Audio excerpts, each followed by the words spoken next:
Coming up on Nittany Game Week. He scored! Was it Fink? I think Fink got a piece of it. It's been a smooth transition for Aiden Fink from Hockey Valley to the professional ranks, while he's already earned a multiple-year contract with an NHL club and the other former Nittany Lions that are having success after their playing days in college. He's never been afraid of putting in the work that it takes to get to the level that he wants to be at. The next level for Drew Aller is the NFL, and he hopes to hear his name called at the draft in Pittsburgh. Why his former high school coach is confident Aller's drive and motivation will lead him to success in the National Football League. In all honesty, this is how we see ourselves. I think we're not one for moral victories, and I think if I was satisfied, I think that shows that I don't believe in them. And the Nittany Lions women's lacrosse team wraps up their season against another ranked opponent. How a tough schedule down the stretch prepares them for what's ahead in the postseason. This is Nittany Game Week.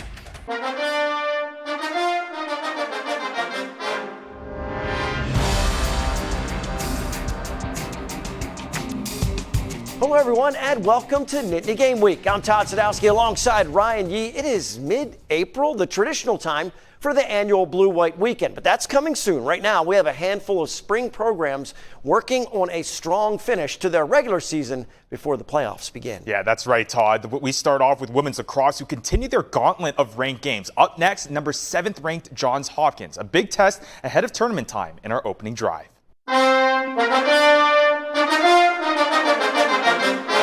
It's the final regular season game at home for the Nittany Lions, and it's a good one. The number 7th ranked Johns Hopkins Blue Jays pay a visit to Panzer Stadium.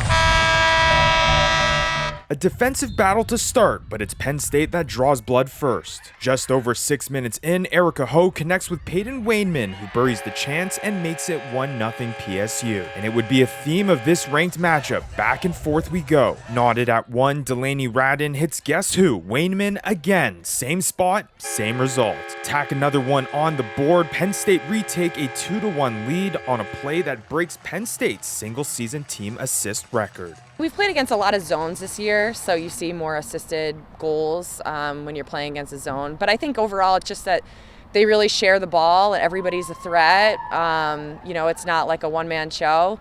So, we're always looking for assisted goals. And of course, the great passing would continue. Tied back up at 3. Check this out. A behind-the-back feed from Rockette Allen is on the money for Anna Salerno, who finishes the beauty of a play. Penn State leads 4-3. Under a minute later, momentum builds for the Nittany Lions. Allen continuing to show those playmaking abilities, this time setting up Maggie Reza for her first of the game. She would end up with 2 to double her season total. Oh, I'm so pumped for Maggie.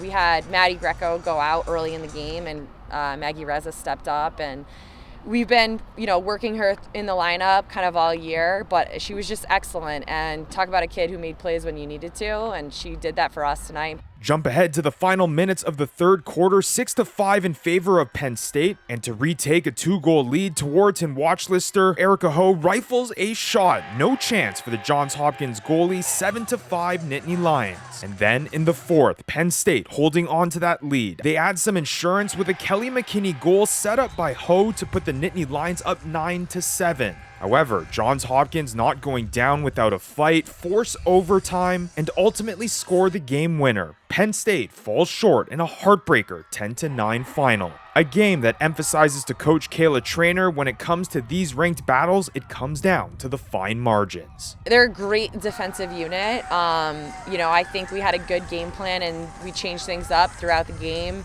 Like I said, it's just about our opportunities we get, we got to bury them. We're not one for moral victories, and I think if I was satisfied, I think that shows that I don't believe in them. I think we should have won this game, and it's unfortunate. We had opportunities to win it, and being really competitive is making plays when you need it, and we have to do that. The season finale up next for the Nittany Lions, wrapping up with a trip to Rutgers for the number 22nd ranked Scarlet Knights. Did you say a trip to Rutgers? That sounds familiar. It does. The men's lacrosse team also completes their regular season in Piscataway against a ranked Rutgers team. They're 19th in this week's polls. Not sure if they'll get another home game this season, so the seniors soak up the atmosphere at Panzer Stadium when they face unranked Michigan last weekend. It's actually a sophomore, Hunter Aquino, that gets PSU on the board first. The offense is a little sickly in the first half against the Wolverines, so they get a spark from freshman goalie Preston Hawkins. Stands in, makes a great save, then a quick outlet pass ignites the fast break. It goes up to John King at midfield, and he does the rest. Sprints in, fires, and scores, brings PSU to within 2. Now, one of the guys leaving his mark on the program as a senior is Luke Wallstrom. Some plays you have to slow down to appreciate. Wallstrom dives and scores, gives up the body to tie the game at 5. The Lions celebrates in the stands, a 6-4 record coming into this game, and those 4 losses are by 5 goals. Michigan with possession, high-class spin move to the middle by Luke Shanahan, who nets the game winner with less than 13 seconds to spare. Extremely frustrated and disappointed, to be honest with you, after winning games 1 and 2 against Maryland and then on the road against Ohio State. I just feel like we've gotten away a little bit of who we are, from our identity. There's definitely been a renewed sense of connection. And I think it's going to be really important for us to just try to get back to where we were, a little bit more simplistic, prior to that stretch against Yale, Cornell, Carolina, Maryland, Ohio State, where we were playing much more collaborative, much harder, and much more stylistically. Senior Day festivities, a big part of the day as they honor a special group of athletes that rack up a lot of important wins for the blue and white. After Rutgers is the Big Ten tournament, which starts on April 25th. The payoff pitch from Britton. Swing and a miss. She got her. PSU gets a midweek home game with Bucknell and rounds itself into shape in this one. It's important to use your brains to create chaos and an opportunity. Nittany Lions take advantage of a double steal situation to get Brianna Hannock home with the game's first run.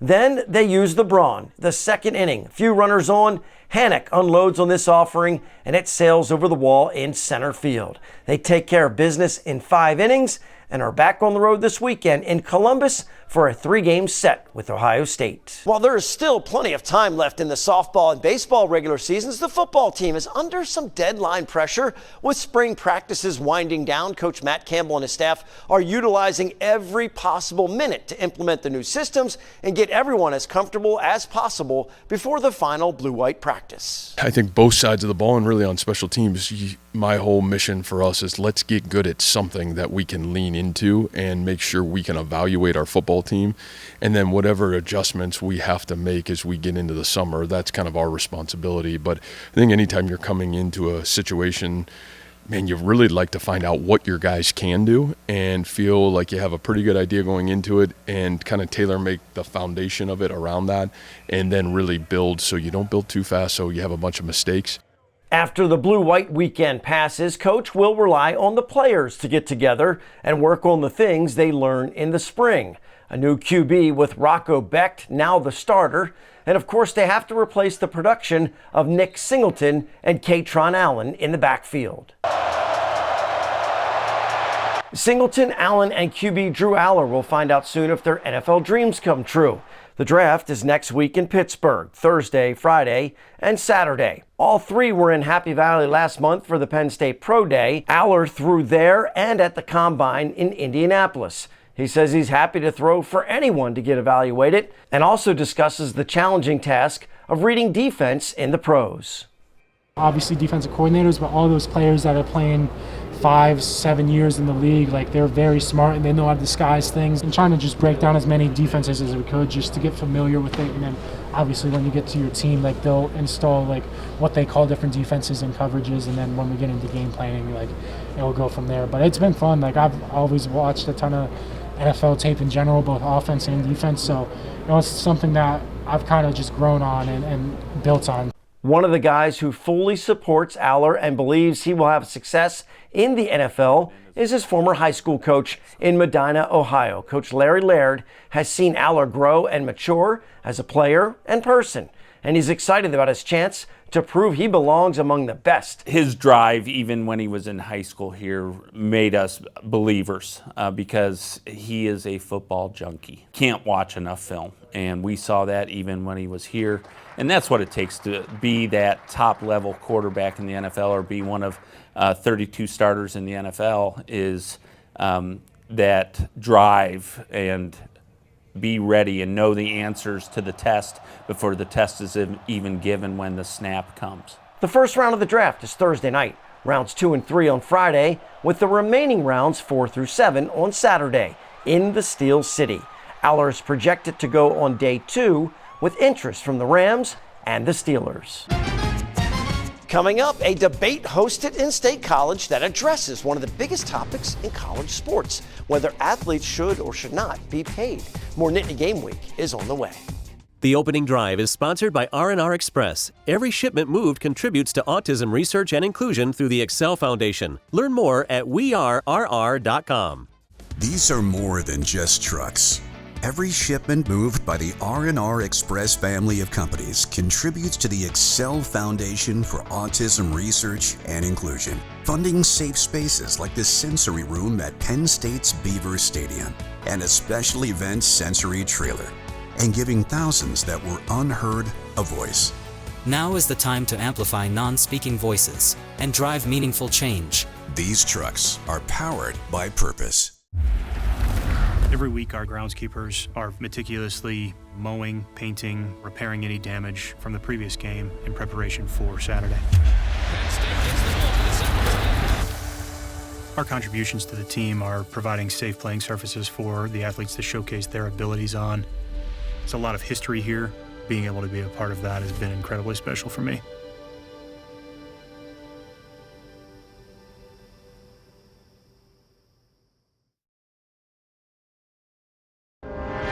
Nittany Game Week is brought to you by West Shore Home, official partner of Penn State football. Welcome back to Nittany Game Week. It's one of the hottest topics in all of college sports, whether athletes should or should not be paid. This week, a debate hosted at Penn State features a familiar name and addresses that very question. What happens when you pit a sports philosopher against a sports historian in a debate on one of the hottest topics in college athletics, all moderated by a former Penn State football player? No, that isn't what I'm talking about. Well, it was something students, faculty members, and others in the Penn State community were not going to miss. I think the big turnout today is a testimony to how much sport matters to people. It matters to Penn State fans and so forth, how well our teams do. It adds quality to our life because we love rooting for our teams. So I think that's what the turnout is about. People are worried about the future of sport. This week, Penn State's Department of Kinesiology hosted a debate on one question: should college athletes be paid? As you can imagine, the opinions are polarizing. I think athletes should get paid just like a person who's a musician that has a gig and gets paid. Athletes should get paid. You get 105,000 people coming to see a game. It's a confusing time, and my point is that they got to get the athletes involved if they want to solve the problem. My bottom line is we need to protect intercollegiate sport. We need to protect competitive equity. And that means that we have to rein in the transfer portal, and we have to put some kind of caps on spending. For former Penn State offensive lineman Landon Tangwall, the moderator for the event, there was no shortage of insight that he and the rest of the audience took away. Well, I took away that not a lot of people are in agreement on this. I mean, we got people on both sides. And no, these are two great educators that both bring up really great points. And I think that is why this is so difficult, because there's not one right answer, and you're trying to get everybody to agree on one common outcome. A debate that, no matter who you agreed with, hopefully added some clarity to an ever-evolving collegiate sports landscape. It's a confused situation for the National Collegiate Athletic Association, for Penn State, for the conferences, for the transfer portal, and all of that kind of thing. And what Scott and I were trying to do is tell a couple different sides of the story.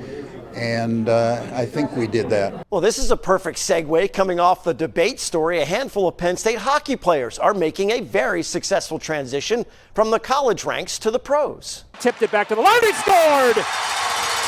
Was it Fink? I think Fink got a piece of it. Aiden Fink's prolific scoring skills translate immediately to the professional ranks. He quickly lights it up with the Milwaukee Admirals in the American Hockey League. 10 points in his first 6 games, including 3 goals. The parent club, the Nashville Predators, quickly take notice and sign Fink to a 3-year entry-level contract. All 3 years I developed a lot. I learned, I gained new brotherhoods there. Went into school with 4 other guys, and those are my brothers for life. So I'm always remembered, and it was an unbelievable 3 years at Penn State, and I'm excited to be in Nittany Lion for life. Aiden's not the only Nittany Lion lighting the lamp in the AHL. Wheels, centers, bouncing puck, shot, scores! Matt DeMarsico, his first professional goal. Former PSU teammate Matt DeMarsico puts up 3 points in his first 2 games with the Colorado Avalanche's affiliate, the Colorado Eagles. Both guys wearing number 81 in the pros. And here's the NHL rookie lap for goalie Arseny Sergeyev. He makes his debut for Calgary and posts a solid 3-1 victory over LA for his first career victory. Up next, our impact interview with Landon Tengwall, who we saw in the debate story, what he's been up to after his football career and why he is launching a future in the media world. Nittany Game Week returns after this. Good morning. Door install. Let's show these guys how it's done. What's up around here? Oh, no. All part of the plan. Taking doors off, putting doors back on. What a world. So I just gotta come back tomorrow and finish the trim. There's a reason West Shore Home is America's most trusted home remodeler. That looks good. West Shore Home. Remodeling reimagined.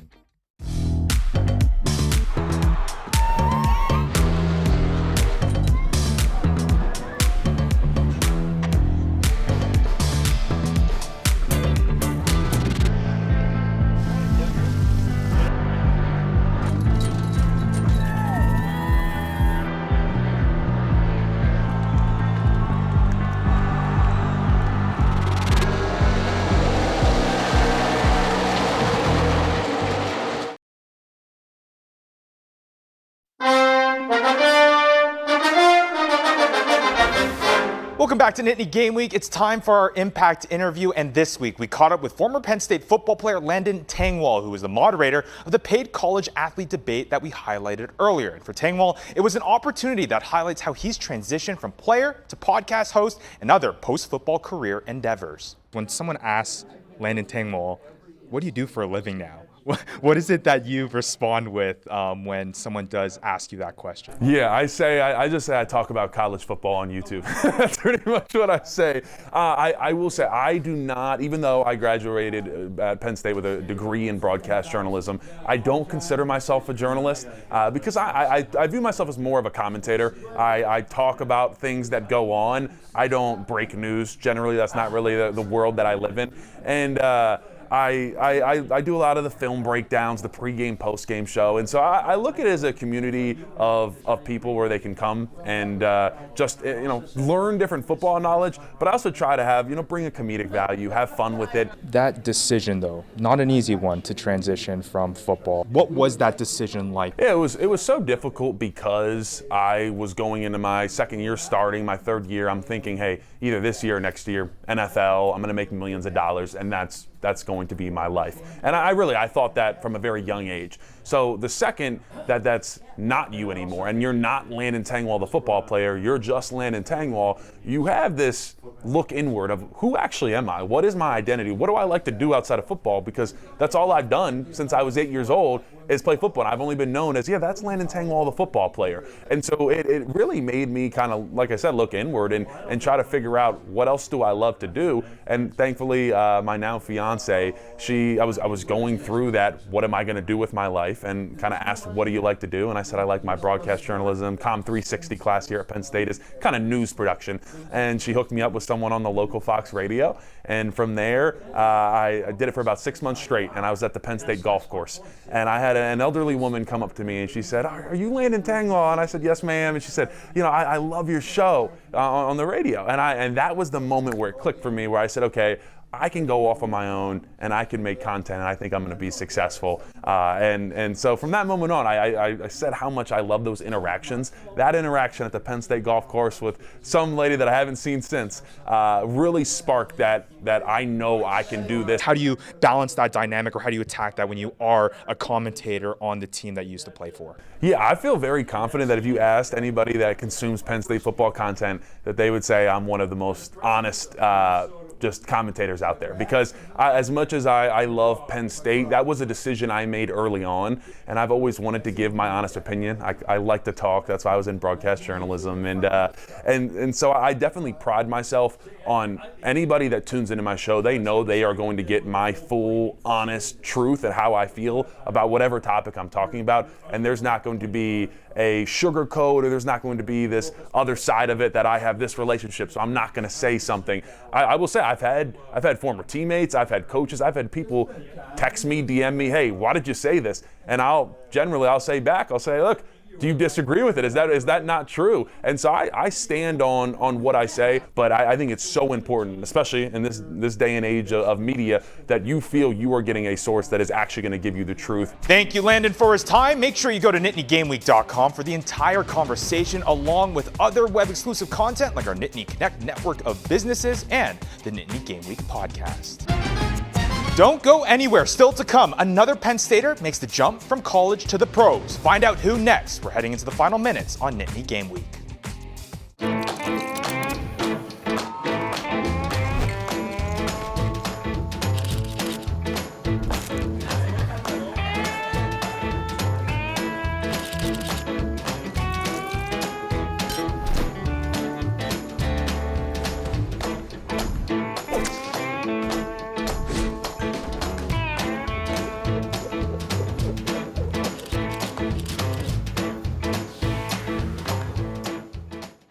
These are more than just trucks. Every shipment moved by the R&R Express family of companies contributes to the Excel Foundation for Autism Research and Inclusion, funding safe spaces like the sensory room at Penn State's Beaver Stadium and a special event sensory trailer, and giving thousands that were unheard a voice. Now is the time to amplify non-speaking voices and drive meaningful change. These trucks are powered by purpose. Nittany Game Week is brought to you by West Shore Home, official partner of Penn State football.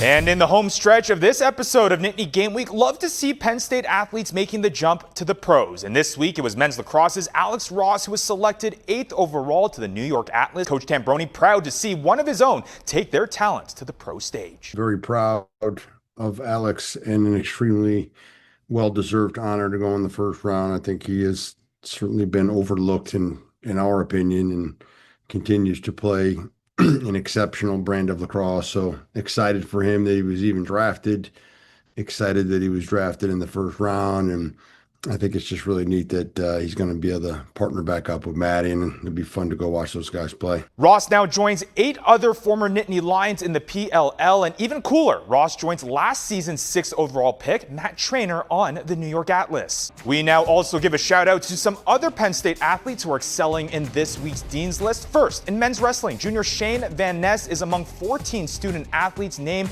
to the Big Ten as the conference's Sportsmanship Award winners, recognizing the top athletes in good academic standing and demonstrate good citizenship outside of competition. In women's tennis, Maylee Monfils was named Big Ten Player of the Week after going 3-0 against Indiana and Purdue. She is the first Penn Stater to win the award since Maiko Uchichima last October. And in men's hockey, if the awards list couldn't get any longer for this freshman, men's hockey's Gavin McKenna is named to the AHCA Second Team All-American. He is the 4th Penn State player to earn All-American status. Congrats to this week's Dean's List honorees. We are bringing PSU fans and alumni together with our Nittany Connect network at nittany-game-week.com. The idea is to partner with businesses that support the show and let our viewers know about their great products and services. And there is just one stop for all of our web exclusive content, airtimes for all of our network of stations, previous episodes, and impact interviews It all can be found at nittany-game-week.com. And while you're visiting the website, make sure to submit your tailgating and fan picks from whatever sport you are supporting. We always finish with the show with some pride picks to show us your spirit. All right, for Ryan, I'm Todd. Thanks so much for watching Nittany Game Week. We'll see you next time.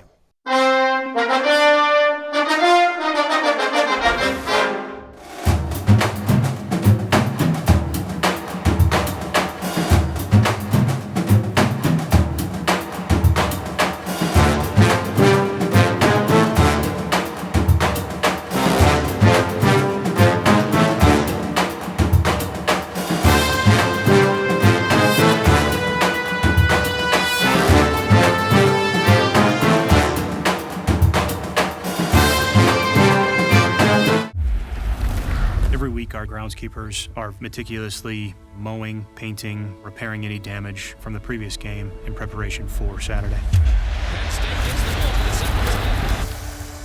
Our contributions to the team are providing safe playing surfaces for the athletes to showcase their abilities on. There's a lot of history here. Being able to be a part of that has been incredibly special for me.